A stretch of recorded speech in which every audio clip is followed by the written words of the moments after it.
76મા પ્રજાસત્તાક પર્વની ઉજવણીની ટેબ્લો પરેડમાં ગુજરાત રજૂ કરશે રાજ્યના ઐતિહાસિક સાંસ્કૃતિક વારસા અને વિકાસની ઝાંખી। સ્વર્ણિમ ભારત વિરાસત અને વિકાસ થીમ આધારિત ગુજરાતની આ ઝાંખીમાં 12મી સદીના વડનગર એટલે કે આનર્તપુરના સોલંકી કાળના કીર્તિ તોરણથી લઈને 21મી સદીના અજાયબી સ્વરૂપ સ્ટેચ્યુ ઓફ યુનિટીને દર્શાવવામાં આવ્યું છે।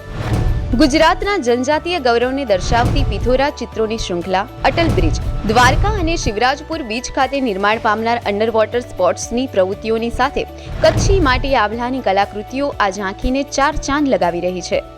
આ સાથે સંરક્ષણ ટેકનોલોજી, ઓટોમોબાઈલ અને મેન્યુફેક્ચરિંગ ક્ષેત્રે આત્મનિર્ભર ભારતના ગુજરાતના વિવિધ પ્રકલ્પોને દર્શાવવામાં આવ્યા છે। ગુજરાતની આ ઝાંખીને વધુ રસપ્રદ બનાવવાના હેતુસર અર્વાચીન દુહાના તાલે રાજ્યના જોમવંતા મણિયારા રાસને જીવન નૃત્ય સાથે દર્શાવવામાં આવશે। આ વર્ષે 76મા પ્રજાસત્તાક